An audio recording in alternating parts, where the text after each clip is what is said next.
George. Hello, you've reached the HubSpot helpline.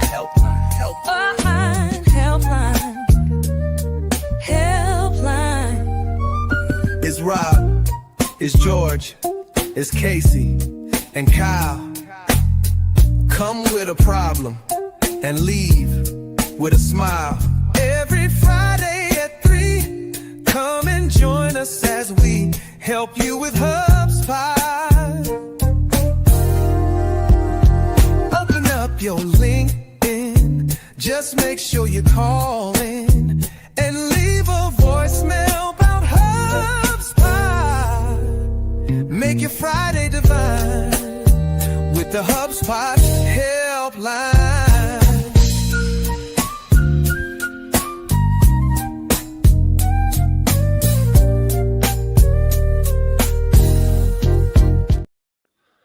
Ladies and gentle admin, it is. I was trying to launch into your exorbitantly long intro. I'll start over. Ladies and gentle admin, after a brief hiatus for, I believe it was baby number 5, Kyle Jepson is back, everybody. We're here with Kyle. We're here with George, as we usually are, and Casey. Thank you for being here. Chris, thankfully, is somewhere in the background, and we cannot summon him without the summoning music. George, remind us. Yeah, that brings Chris on stage. But how's everybody doing? And Kyle, I'll start with you first, man. We haven't seen you in a while. I know you've been working with the new model. I think you had a post the other day about it's compatible with the other models. It's having some learning stuff. How have you been? Good. It's good to be back. I'm trying to figure out what has happened since inbound. So if anyone's watching and has thoughts of things that have happened post inbound, drop it in the comments. Let me know. I'm trying to get my feet under me still. George is already shaking his head. You know, this is only 1 hour for the show, so I don't know if we'll be able to get to all of it. Fast. Yeah, we can. Whoever talks the fastest can launch into that and do a hyperspeed version, right, like you got a Loom on 1.75. Go ahead, George. HubSpot launched. That's they launched that. Good Lord. It's about time. Yeah, I'm telling you. I could have done it better myself. Sheesh. It's like Rap God or something, but HubSpot style. Yes. So in all seriousness, the time off was good. You're back. You sound like you're interested in the updates and what has happened. Yeah. Just as a quick thing, because interestingly enough, we've done this before where you came back after a minute, and how is this time any different? Are there more changes? Is it because it's in the holiday season? Is it less? I mean, how is it coming back? I came back. So HubSpot gives very generous parental leave, and I came back for just 3 weeks. Couple of weeks leading up to inbound and 1 week of inbound. And the thing about that is it was inbound. All of HubSpot was prepping for the launches and the announcements and the event. And it was pretty easy to just like, okay, what are the talking points, for Karen on stage? What did we launch? What didn't get out the door yet? Now it's just mid-November, right? You ask people what's happened since inbound. They're like, that's not something we track, right? We have not been prepping for this November 21st HubSpot helpline episode, and so it's been trickier with inbound. It's like, okay, I've got 2 weeks to learn this stuff, to prep my presentation, to give it, and then to disappear.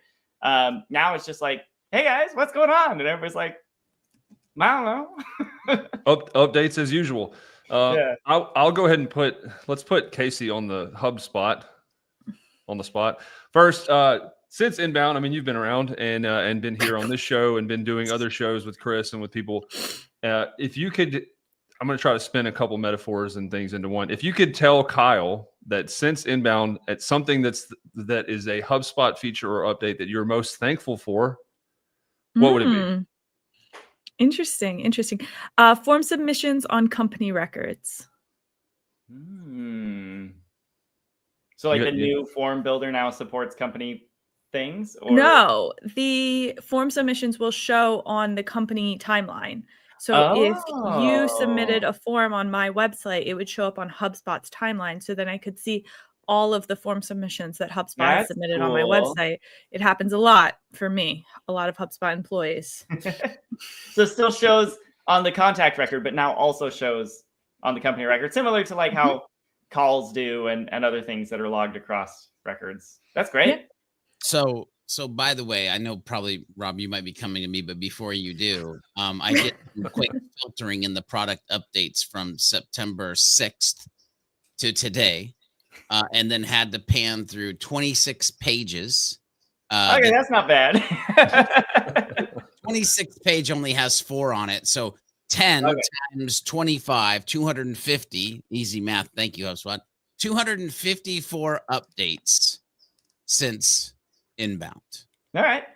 Yeah. Well, I keep the a list of every update that we cover each day, George, as you know. I know. So I knew Rob was gonna ask, so I was scrolling through my list since inbound. You're exactly right. I am coming to you next, but first, just to give Kyle a chance to level, because this made me feel good.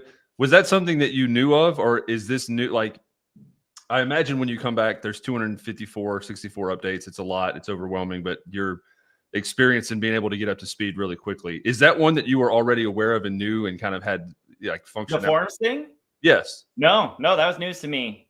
So I did indeed skim the many pages of updates, but it is not the case that my eye is drawn to the ones that are most noteworthy or that I even remembered one per page, right? Well, and I will say, like, I don't think that, like, I don't know. And this is just like me as a person, probably, but it's not like the flashiest update necessarily, but it is one that all HubSpot not all, but like a lot of HubSpot users are going to like see and notice and use. Yeah. And I wonder if it's one that, okay. Thanks. I wonder if it's one why I didn't do that. Didn't land in this section, but looks like it did indeed. Because something I've been noticing on LinkedIn, people are finding, like, someone asked, hey, since when can you merge options in a drop-down select property? I was like, I don't know. And someone was like, hey, since when can you enroll companies into workflows since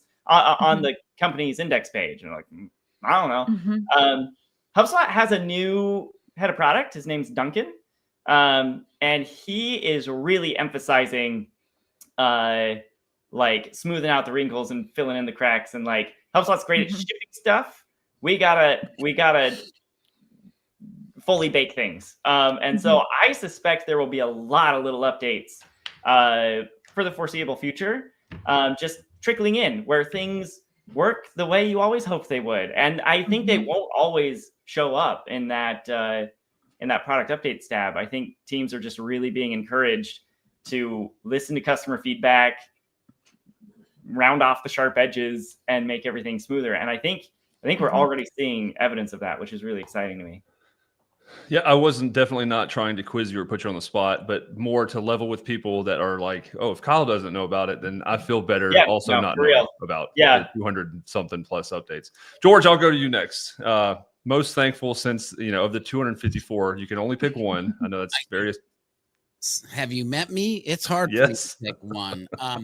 But I will say, I don't believe we had before inbound flexible index pages. And so that's a big one for me, especially when we start to talk about table view, map view, Gantt chart view, like all of those things. Yeah. If I've got view. One, that's not the one I'd pick if I had to stick to one. If I had to pick one, I might pick the one that is where you can actually like copy workflows to different accounts. Yeah. But that's not the one I'd pick either. No, I'm just kidding. I'll stop. The multi-account workflow stuff is cool. I haven't had a chance to play around with it yet. There's the ability to copy stuff from, copy a workflow from one account to another if you've got them connected. But there's also the ability to have one workflow updating data across multiple accounts, which is wild. I've not had a chance to really dig into it, but that sounds incredible. Yeah. Trying to we're gonna go to Chris in a minute, but there's been 3 things that I wrote down that are interesting, especially since I have somewhat of a sales background. That was my initial foray into the HubSpot ecosystem. And so the since when concept, right, is fascinating to be able to almost be a feature within HubSpot or HubSpot updates itself. Because let's say that there are 2 or 3 features like I'd really like for the index pages to be more flexible, or I'd really like for there to be a submission timeline form. And maybe that's not the reason, but a contributing factor to why you maybe lost the deal, either from a HubSpot or partner standpoint. Do you think that would be able to help, so you could just go back and create outreach maybe, or create guides that were closed lost deals or people that are in pipe, to be able to say, hey, that thing that you said was for some reason a deal breaker, or that you really had to have, it exists now, and it exists since this date, and be able to kind of offer people that? Who is that? Is that question for me? I mean, you're the VIP Sure. today. You're back. Okay, yeah. No, I was ahead. gonna hop in. I just want to make sure I wasn't stealing someone else's space. It's interesting. I think that is a thing that definitely happens. A lot of times there will be, especially like if we look historically, you want to go 5 years ago. Yeah, HubSpot had some pretty significant gaps in its feature offering, and we would lose deals over it. And I think there were lots of times sales reps, would able to, a year later or something, contract renewal time is coming up and be like, hey, we didn't have it before, we have it now. Can we talk again? And I suspect that is maybe becoming less common, just because like I feel like HubSpot's feature gaps they're not as dramatic now, right? I feel like every year at Inbound, I'm like, wow, now we've arrived. HubSpot is fully baked. And then the next year at Inbound, it's like, whoa, it never occurred to me I wanted that, but I love it, right? Mm-hmm. It's not really the case that we're launching hubs that people are like, why has HubSpot never offered this before? We've been waiting all these years, But these smaller updates, like the form submission on the company record for Casey, and all her many inquiries from HubSpot, I think these aren't necessarily things where we're losing deals, but it is places we may be losing renewals, right? Mm-hmm. Like people just maybe for reasons they can't even articulate are just like, I feel weary when I use HubSpot. I just feel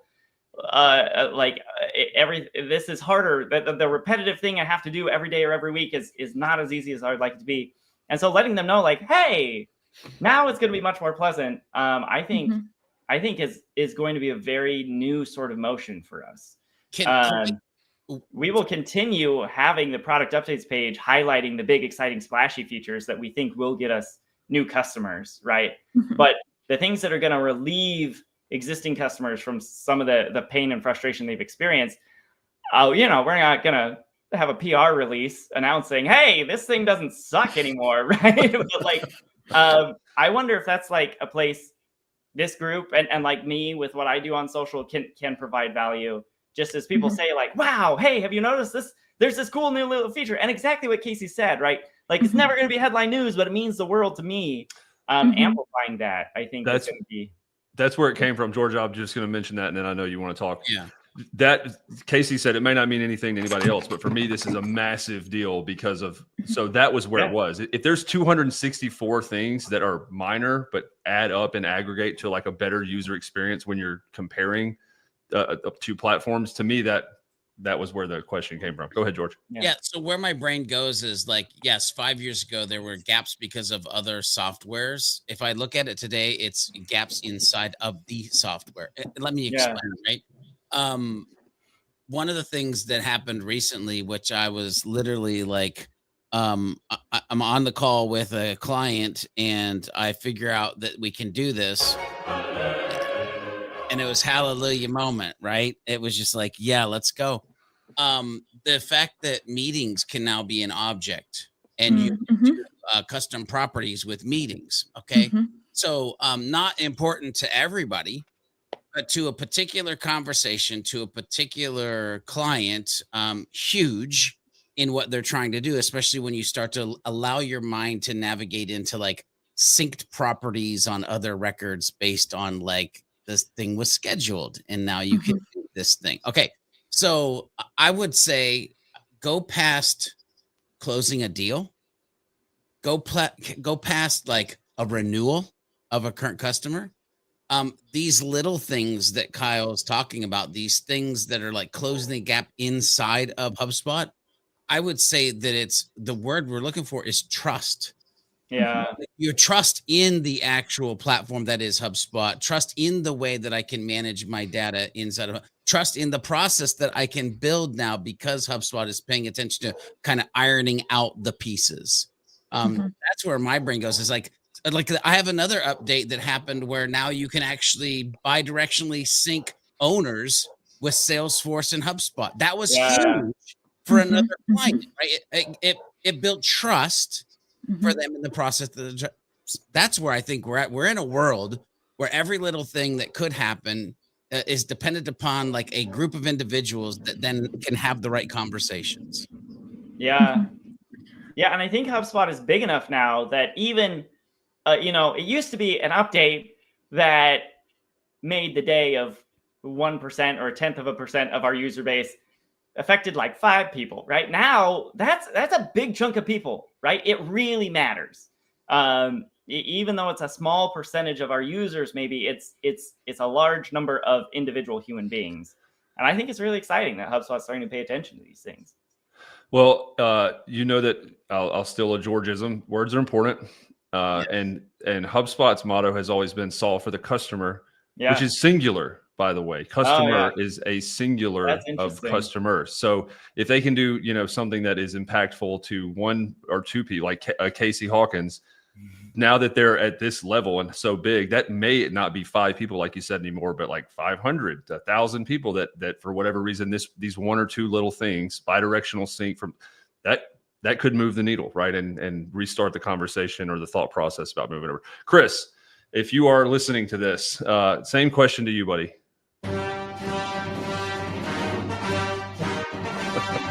I like the idea. Like, he's not going to come on screen. He's just going to say it. He's like, I'm too good for that. Yeah. This one, I will say, when I came back, this was all over LinkedIn. And I was like, man, I got to make a video about it. And it's a private beta. Like, it is making a huge splash while still in private beta. So that is pretty impressive. Thanks for the zooming in and highlighting of without having to we didn't get it. We almost didn't get it. So I say to you, fine, sir.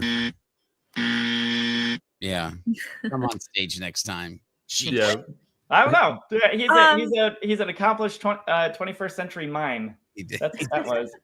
That was brilliant. Then we won't know for sure he's here, but there will be signs like the screen sharing itself and zooming in all the way. HubSpot poltergeist. Oof. Yeah, very much so.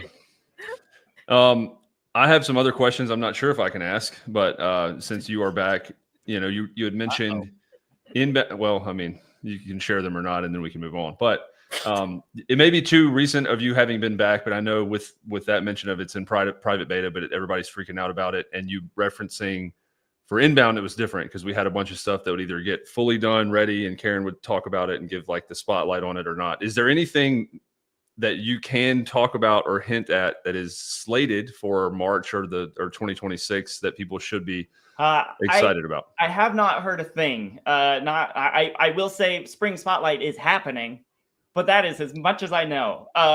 And I don't know what that will be like. I wonder though, like this last inbound, it is kind of wild to me, sort of dizzying how many things HubSpot launched. Like I really believe that compared to previous inbounds, it was easily double. But if you look at Karen's presentation, if you look at the marketing materials from Spotlight and stuff, you don't get that sense. And there are a lot of things that I thought were very exciting that didn't get a lot of airtime. Like I don't know if they talked at all about like the CRM is now a standalone SKU, right? You can buy professional CRM and have workflows without buying a hub. Like a enterprise version gives you custom objects and it's pretty cheap. Like, data enrichment is now included in your paid subscription. There are a lot of little things like that in some ways are like, yeah, it's just a packaging and pricing update. But in other ways are like, this is pretty crazy. And I can't believe more people aren't excited about it. So I think there's probably a lot still to digest from inbound. I don't know what the conversations have been like because I wasn't here. But I would be shocked if everyone's fully up to speed on everything that came out because it was just a ton of stuff. I would say it's been fast and furious, my friend. And other than some people behind the scenes and on this screen, it's probably been very hard to digest what was given to us at inbound, because there was no stopping with what now all of a sudden we've been getting post inbound, right? Yeah, true. So like how do mere mortal humans keep up? It's getting to the point where it's very difficult. But it's funny because I think about Spring Spotlight, and I'm gonna go out on a limb here. I could be wrong, but I'm gonna imagine that we're gonna talk about AI. Just maybe. It's a good guess. I wasn't sure. Yeah. Yep. Are people? So I've seen AI Bootcamp, and I know that a lot of the updates were around Breeze and around Customer Agent and all that. And Yep. I just asked you a question that you answered fairly, which was, I don't know, haven't been back long enough. But I'll ask you this one anyway. It's kind of a two-parter. Are updates, features, improvements, like quality of life to the product now like lumped into those two categories, which would be AI versus non-AI improvements, or do you not think about it like that at all? Because I asked that because most of the stuff that I've seen, especially on LinkedIn and with the wave of new like AI improvements and optimizations, has been AI first. Is that just like what we should expect from HubSpot moving forward with kind of their positioning of leaning into AI like that, or no? George's face looks like it's about to punch me, which you haven't been here, but that's how he normally looks at me. So I'll let Kyle answer that one first. There is a, I would say, I don't want to use the word tension. That's probably because that implies the wrong thing. But there is a balance that I think is very tricky to hit right now, which is every software company in the world right now feels like they have to be headlining AI to stay relevant. And for a publicly traded company like us, we have to be talking about AI to the street, or else they'll be thinking we're falling behind, right? And HubSpot has invested hugely in AI, and I think we're doing really remarkable things. But as just a pragmatic sort of lay person here in the real world, I am delighted that, near as I can tell, HubSpot has not taken its foot off the gas with non-AI updates at all. And if you look at like the structure of our product team, it is not the case that there's like the AI group and the non-AI group. That's not how it's operating. I found it so fascinating. We acquired Frame AI, which was all about like they had built incredible AI tools to process and use unstructured data. But we didn't make that team came onto HubSpot, and they are a product team, but they're not like shipping products in the way that the sequences team is shipping products and the CMS team is shipping products, right? They are an internal resource to other teams. So if the sequences team, for example, was like, hey, we have an idea for how we could use unstructured data, they would sort of like consult with that team, and that team would give them internal enablement to bring AI features into sequences. But the sequences team's main header is still just make sequences great, right? Mm-hmm. And so I think we're going to continue to see great updates that have nothing to do with AI. I think we will, of course, continue to talk about AI. I'm sure George is right that whatever we're bragging about at Spring Spotlight will be like, and we're in the AI age and we're still doing the AI thing. But like, I don't know. I think we'll continue to see a lot of great updates that just there won't be AI for the sake of AI, right? Like you won't have AI doing things it doesn't need to do. And that to me is a relief that HubSpot is not falling into that trap. Yeah. Speaking of updates, here's one. I think I learned how to ask questions that triggered the George to come out of George and have his robot voice come on. That may have been one of them because I saw the reaction.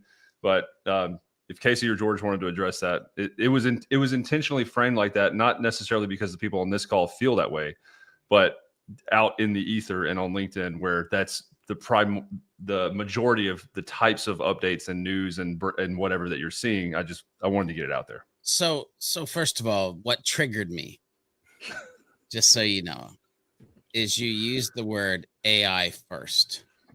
And, I know what I said. And it's gotta be human first. Okay. And so Chris, can you share my screen? Like the world is yelling about things that like AI. Now I'm in one of maybe potentially the most boring places of HubSpot. I'm in the file manager. And I want you to realize I have this image here that is Lord Lack number 3. Okay. That's the title of this image. Okay.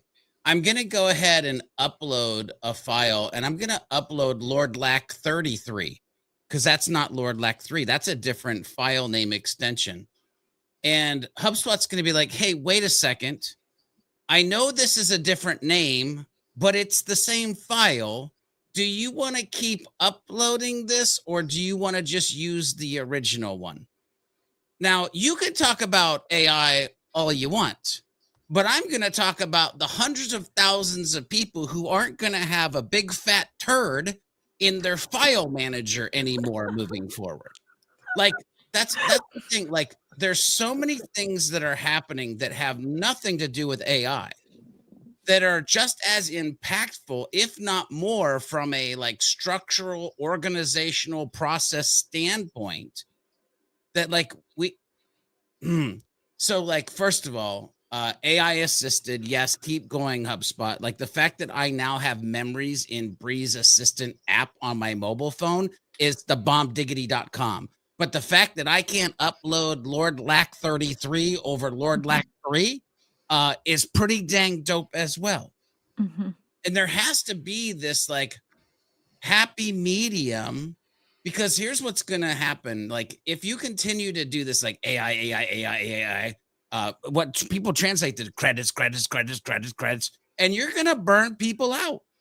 Mm-hmm. But if it's like, here's a little dash of AI that just makes life magical, but then there's these 5 to 7 other features that have almost nothing to do, which by the way, almost every feature could have AI behind it, but not need to say anything about that it is AI.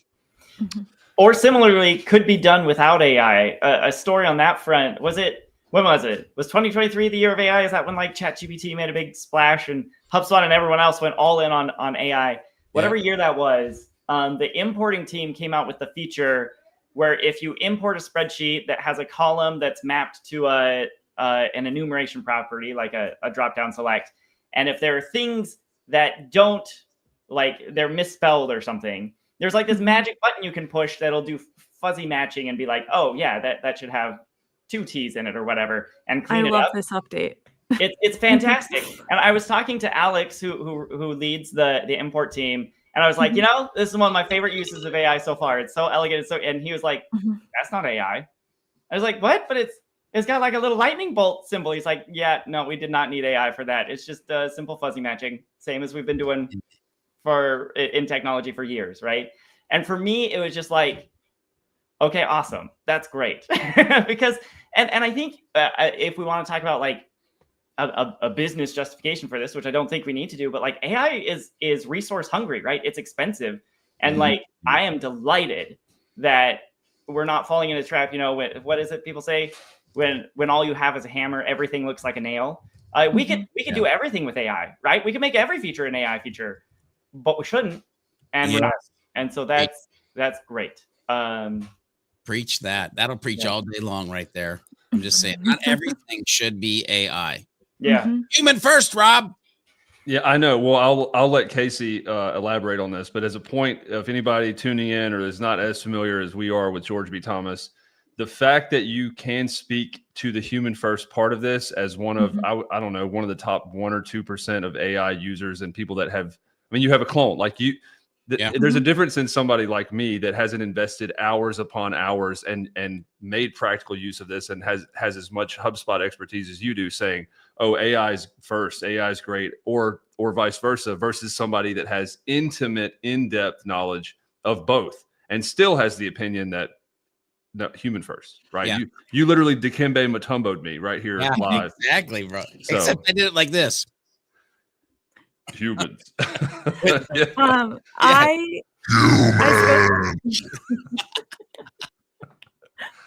I spoke this week with a friend of yours, Rob, Caleb King, And I Yes. was talking to him because my friend Trisha and I have been doing a series on AI and HubSpot, and we recently kind of shifted the series to talk about how sales reps are really using AI, like just from like a fully like practical standpoint, like what are they using AI for? And we started the show, and Trisha said to Caleb, she said, we wanted to have you on, Caleb, because you're one of the most human sales reps we know. And he was like, oh my God, thank you so much. And I was like, weird that saying you're human is a compliment. Like, Man, yeah. And he is fantastic. quite human. 100% human. In business, isn't that weird? In business, being human is a differentiator. What world do we live in right now? I'll stop. Well, the human portion of that, like what that looks like in practice, he had, I guess the long and short of it is he had somebody that shared a prospecting video on LinkedIn about his outreach process. It was a Loom that was 1:40. He used a specific framework, and she just thought that was the most, like, it literally was said, be like Caleb. And in that, there might have been things that were AI that were supporting some of what he was doing and how he got the list and how he enriched it, whatever that is. But the fact that he specifically, because I did a story on BSTN on Caleb as being the closer of the week, the fact that he kept the the verbal filler words in and didn't edit, didn't use like a send spark or automate like an avatar. The fact that he was self-aware enough that the video's too long and he may have been wasting her time and that wasn't the intent. The fact that he left those, I mean, we can call them human, we can call them errors, like maybe intentional errors in there, was part of that selling point that was so attractive or so, phrased as one of the best outreach that person had ever gotten.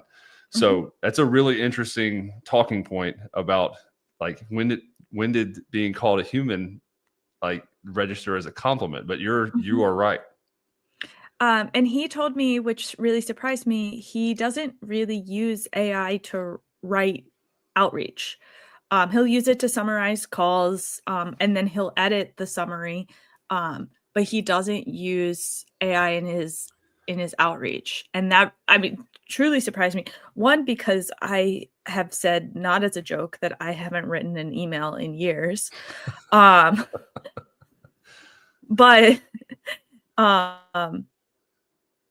and I'm not even a salesperson.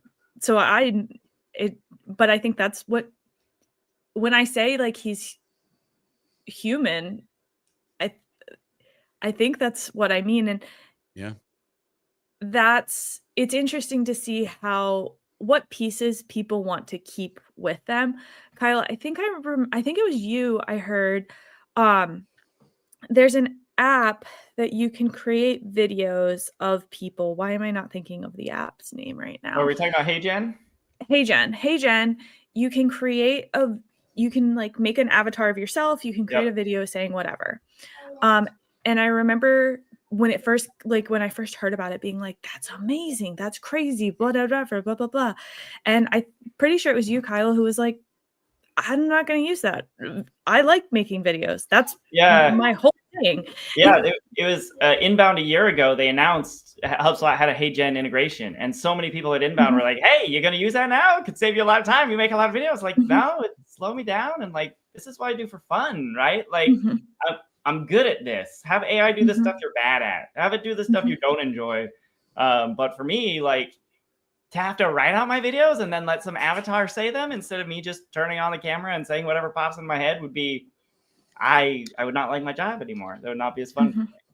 I mean, I literally made the conscious decision to not turn my clone's video feature on. Yeah. I was like, that's a big fat turd. That's a big no for me.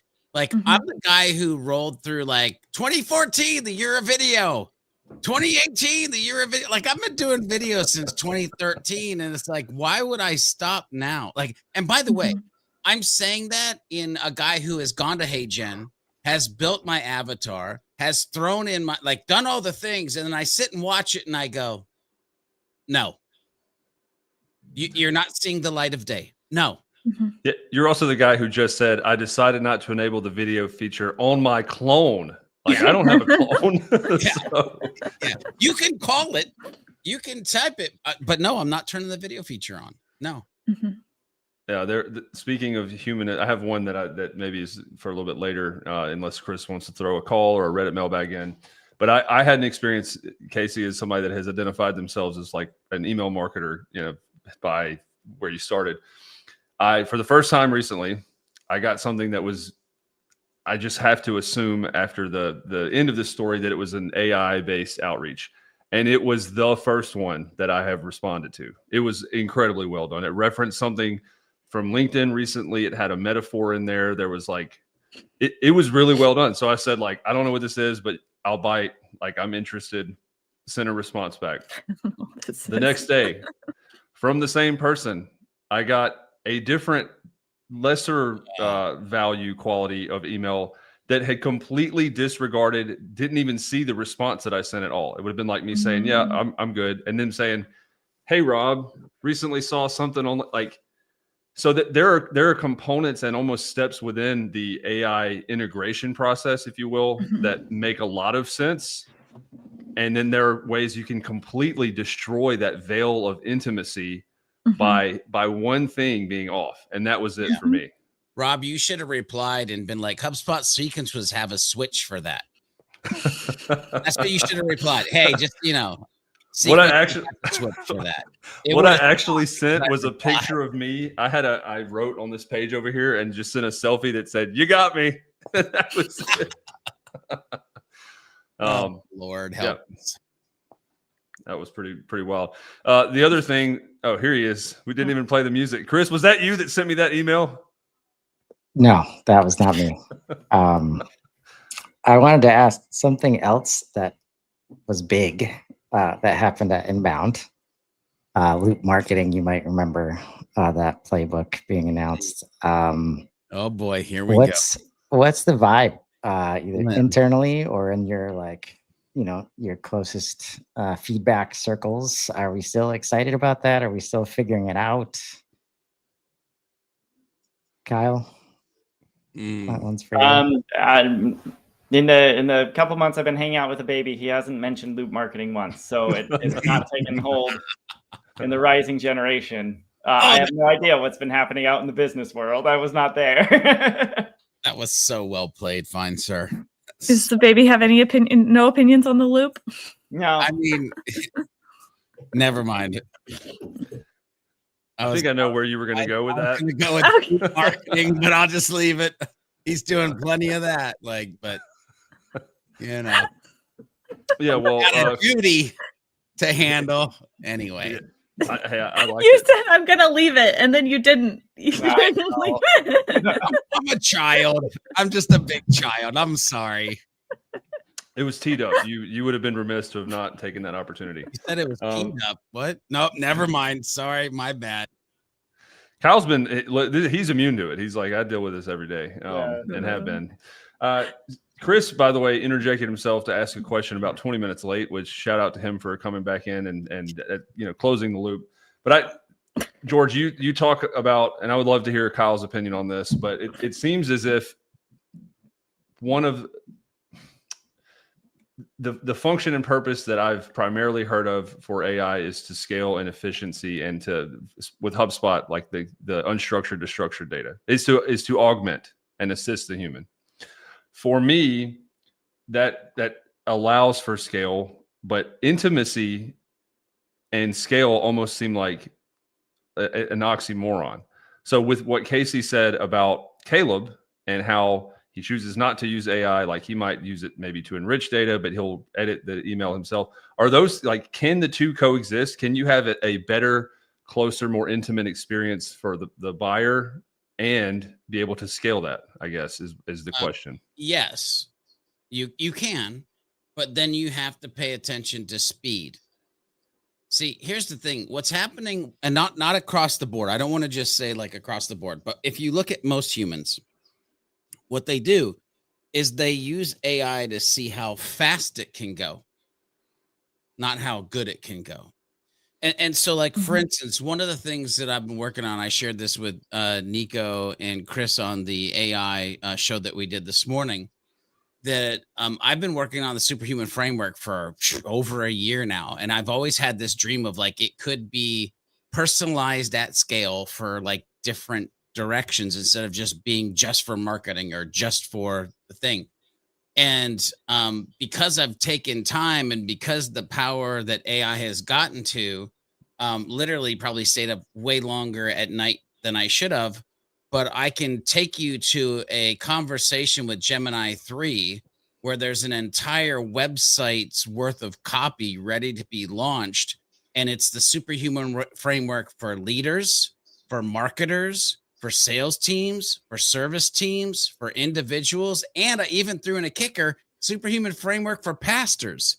And like each pillar is personalized at scale to how the 4 cornerstones and the 10H pillars. And so like, if I told it right now, please go ahead and craft an email for leaders around the cornerstone of purpose and the pillar of humility, it would knock it out the frickin' park. But that's because there's a base and there's been time versus I'm just trying to turd something out so I can go play golf. Poop marketing. I'm just saying, I wasn't even trying to go to. So like we back in the day when I worked at this design agency, I had a creative director. He would always say like, bro, you can't turd it out. I'm not going to sit here and polish a turd. Like that was literally saying he would say. And what he means by that is things take time to be good. Like everybody's trying to like flash in a pan, like go viral. And I've said this for years, man, I'm all about going value.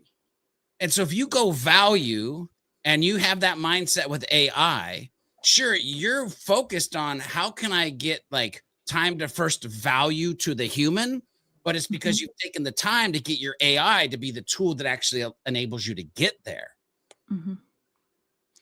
Yep. So I guess to sum that up, you can have speed or you can have depth / value, but you really can't do both at the same time and have the result that you're wanting. I mean, eventually, I guess eventually you can. If you have taken the time to build out the different pillar, like you just mentioned for superhuman framework, then you can then have speed. There's a tipping point. Yes. Yeah. But again, you can't be like some folks, some humans, where it's like, oh, wow, you mean we can do this with voice and tone? Let me go ahead and take 5 minutes to set this up, put about 2 lines of information in it. And then, oh, why doesn't it sound like me? Because you didn't take the time to actually do the stuff to like get it to a point where it could be helpful. It could be useful with speed. Anyway. I think this is something I personally struggle with using AI is sure, I could use AI to do a thing, but the first couple times it's going to take me longer because I'm going to be training AI. I mean, it's the same with like if you have a new employee or something like that, which I know I'm speaking to George B. Thomas about using AI as an assistant as a colleague.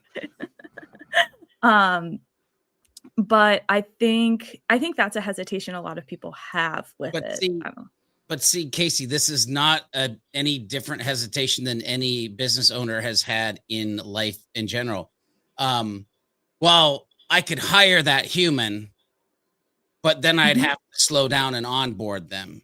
And I could get this human to do that task, but I could probably just get it done faster. Right. And so like, you got to think about this historical baggage that we've had with like human to human stuff. And many people are just dragging that into a human to AI stuff. And there's this thing that I would beg, by the way, I don't know how we turn this into the AI show. This is literally supposed to be the HubSpot show. That I would beg of people. And that is just like, again, a little thing that I put in my brain is it possible?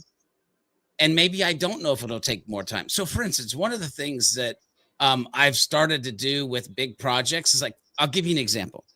We have this client, they've got a podcast. They had 2 podcasts, 87 episodes in one, 84 in another. And all of a sudden it was like, hey, we need to figure out how to get all these tasks into ClickUp so that we can give them to different humans so that they can all get migrated over. And do you know, with a little app called Go Full Screen, Go Full Page, and me flipping through the tabs of Libsyn and just capturing the imagery, taking the images over to my assistant, ChatGPT, and saying, hey, I need my great podcast dash and the title of this podcast in a list that I can copy and paste it into ClickUp. And I had 160 some episodes in ClickUp within like 3 minutes. Now, can you imagine if somebody actually had to like type those in there, the amount of time that saved me in a day? And now do that over 3, 4, 5 projects. How much of your day do you actually get back? But it's because you took the time to say, is it possible?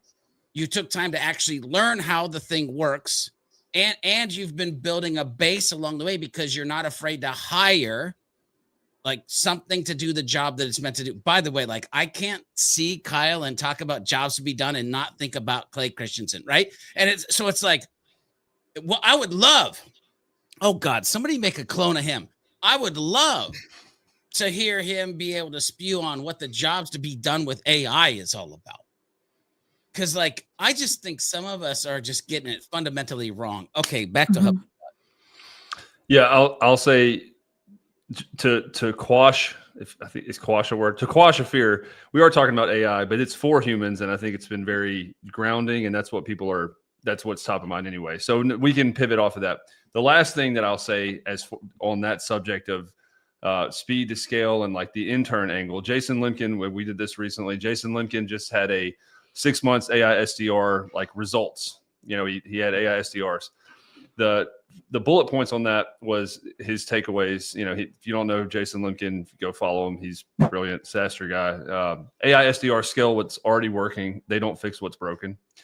2, the most interesting part to me was they require massive human oversight, 20 hours a week. And this is from him and his head of AI, which to me was like, that. Do you know how valuable their time is? 3 was specialization beats all in one for now.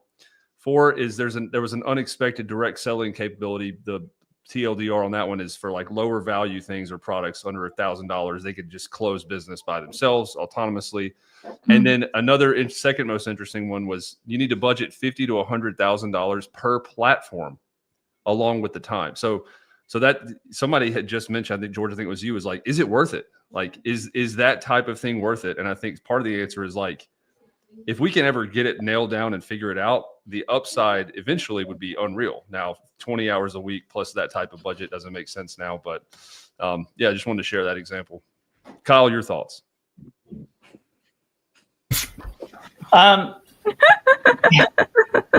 Go. He's looking through all the HubSpot updates. I didn't mean to call him out like that. No. So I mean, I hesitate only because Chris asked us what we all thought about loop marketing, and you all immediately changed the subject. I don't know if that means we're not talking about loop marketing. Like, do we not like it? But it's just interesting to me. I was actually really excited about loop marketing. First of all, because I've been pushing HubSpot to take a stand for a long time.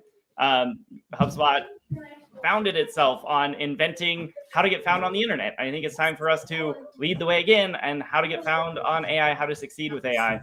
And I was glad they came out with something. And I was delighted that step 1 is start with your humans, right? Like your branding, your point of view, all of that is better not come from a chatbot, because that will not represent the reality of what you're able to offer to people. And so I think that's good. But the real reason I was so excited about loop marketing and what I'm really interested to see come out is HubSpot has always been about a human approach, a customer-centric approach, solve for the customer, whatever the case may be. But I'll be honest, I don't feel like our early AI tools felt like that. It was all like AI generated this and AI generated that, and click this button and get some slop. And, you should review it before you publish it, but that's not built into the tool, right?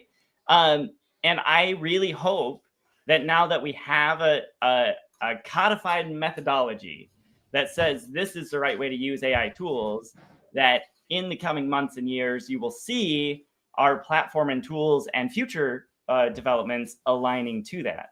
I don't know for sure what that looks like. I don't know for sure if that's happening, but I think HubSpot has, been putting AI where AI can go to do things AI can do, without being opinionated enough to encourage users actually maybe don't use it that way, right? Like let it revise, don't have it write the first draft or whatever. And so I'm just really curious to see if that will start to manifest itself in the platform.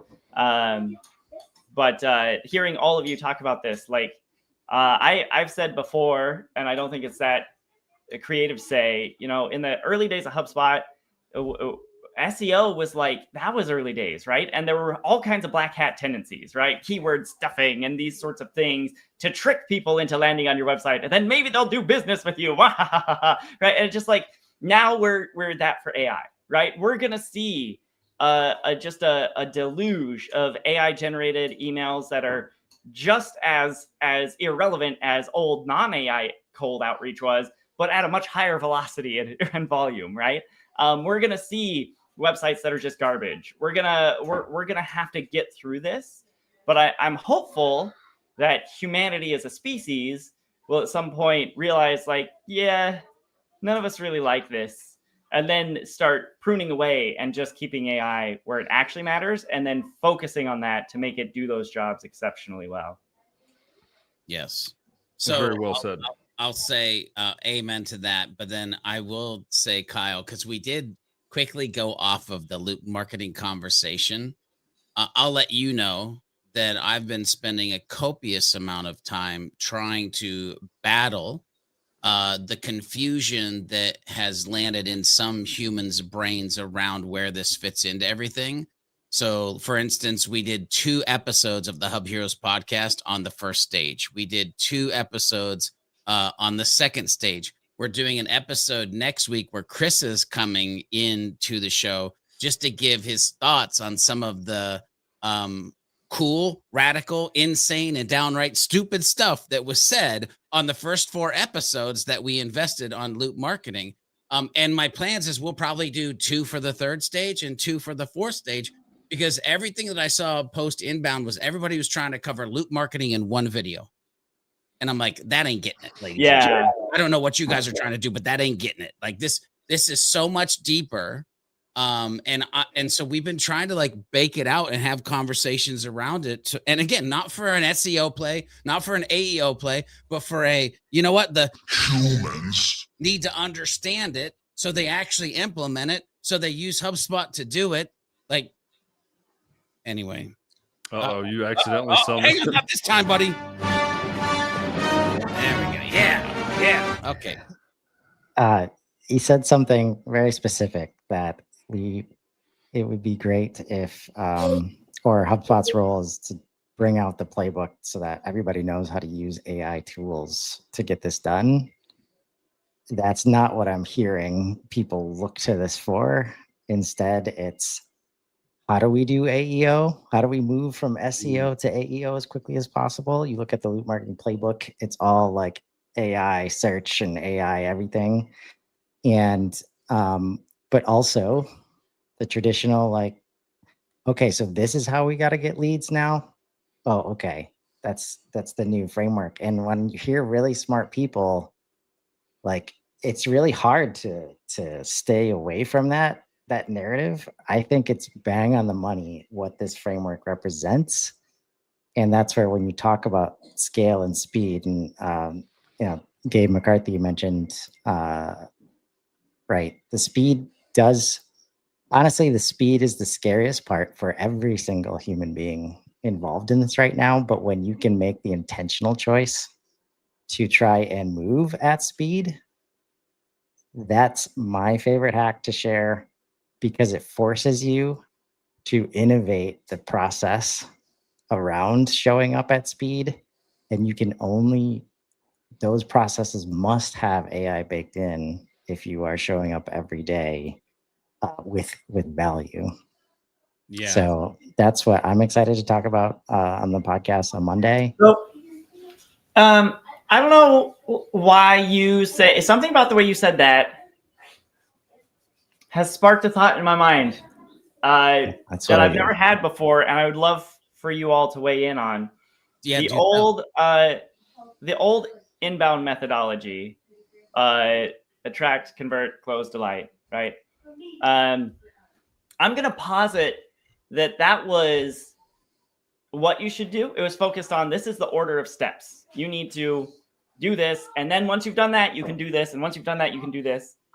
I think I haven't had much time to get really familiar with loop marketing, but I feel like it's talking a lot less about what you're supposed to do and more about how you're supposed to do it, right? It is almost like moral statements of, in step one, you do not involve AI, right? This is humans talking to humans and brainstorming and building content that represents the heart of your business, right? And then how do you do the next step? How do you scale it up? Now you bring in AI, right? I think they might actually be talking about two different things. I suspect the old inbound methodology still applies in terms of like, yeah, after you can convert and close a customer, you should delight them. Absolutely. But loop marketing, I think, is talking about something inherently different, because the question is, when should I involve AI? What can I trust AI to do? What do I need to keep using humans for? And so I think what I'm hypothesizing here is that loop marketing is saying more like, hey, when you're doing these kinds of activities, leave that to the humans. When you're doing these kinds of activities, now bring AI in to give you an advantage over other humans or something. I don't know. Does that... It's interesting because, first of all, you're knocking on the door at like 80% of the problem. So you bring up the inbound methodology, you bring up the flywheel, you bring up loop marketing, and then all of a sudden you've got these 3 layers and nobody knows what is what and where is where, because is it replacing? Is it in conjunction? Well, is loop marketing in conjunction of the awareness, the consideration, the decision? Are we supposed to do loop marketing and delight? And if so, what are those pieces? And by the way, this flywheel that's replaced the funnel, like, does loop marketing not even talk to the funnel? Like, are they estranged? Like, did they get a divorce? Like, what's... And so, like, there's all of this mindset that happens, like, just around these teaching tools that people brought into their business as actual models to follow. And so then you go into the thing that you're talking about, like maybe it's more of these mindsets. Well, maybe, but it's actually like a set of tools that actually map to every one of these stages that is in HubSpot. So then you get people that go, well, are we really solving a real problem? Or did HubSpot create loop marketing because it's like the best way to sell AI tools in the market of CRMs? And then you're like, no. And oh, by the way, is loop marketing for like the buyer's journey? Or is loop marketing what like marketers are supposed to do inside the organization? Oh my God. Like, these are all the things that are happening to people around this conversation. So when Chris asked the question and you're like kind of said something and everybody went, that's why everybody got quiet, because we don't know. And this is literally why I said I'm investing time to have conversations of like, what does this mean? And how are people actually supposed to be like paying attention to it? We had an interesting shout out back to not going to say any names, but Stacker Gerald conversation that was around the loop market. That was a good episode that we did. Yeah, George, go ahead. I think Kyle, like you have the word right, like the how, and it is like it should be this simple. I think it could be this simple. This is an operational framework of how you do inbound and flywheel in the age of AI, right? Those are like business strategies. This is an operational framework. I hadn't thought about it until right now, but like the whole ecosystem has moved towards RevOps from marketing without any RevOps like methodologies. Mm-hmm. This is probably that. That's why most of my issue was like the fact that it was called marketing still. And it's like, well, this is, you know, yeah. So I've seen it referred to as like the root growth playbook as well. And I think there's space there, but you know, I did not come prepared to have this conversation. I'm trying to remember. As Yami described loop marketing, I think the examples she used were marketing activities, right? Like deciding on your branding, right? And building a landing page, for example. Yeah. Whereas I feel like the flywheel, that was a really interesting step forward because it did feel more RevOpsy, right? We're thinking about how growth generates growth and like how your customer base can unlock additional growth that you lose if you just ignore them. If you think of closed won as closed done, right? Yeah, there's probably a big opportunity for all of this. If only HubSpot had some organization focused on education that could maybe my goodness, put together a framework for making all this thing. We should suggest that to somebody. Say it ain't so. Man, could there be a Loop marketing certification? Maybe, I don't know. Hey, listen, I know we got to close this bad boy down, but I want to just double click on something that you said, Kyle. As I watched Yamini on stage at Inbound talk about the slides and the steps in the slide, I agreed and understood all of it and could tie back to even historical things I had been doing before that presentation went out. And then all of a sudden it got wrapped up into this like magical thing called Loop marketing, and it got called a playbook. And all of a sudden everybody lost their dang mind. And now to hear like Chris say, Loop growth, that's all we need. We need about 9 or 10 agency partners to just start calling it something else, and that will fix the problem. Anyway, I'm done here. I just can't. I can't. I'll close with a George B. Thomasism, and I might get it wrong, but it's a shout out.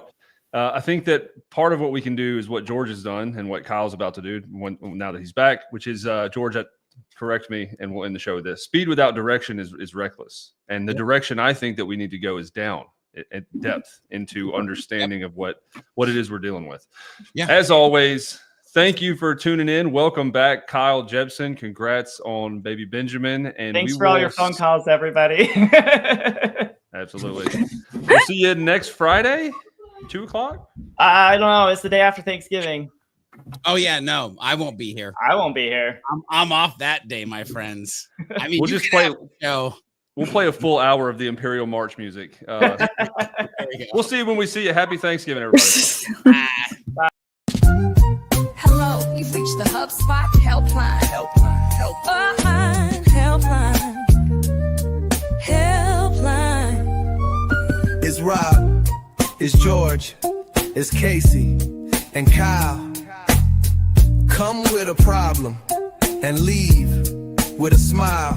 Every Friday at 3, come and join us as we help you with HubSpot. Open up your LinkedIn, just make sure you call in and leave a voicemail about HubSpot. Make your Friday divine with the HubSpot.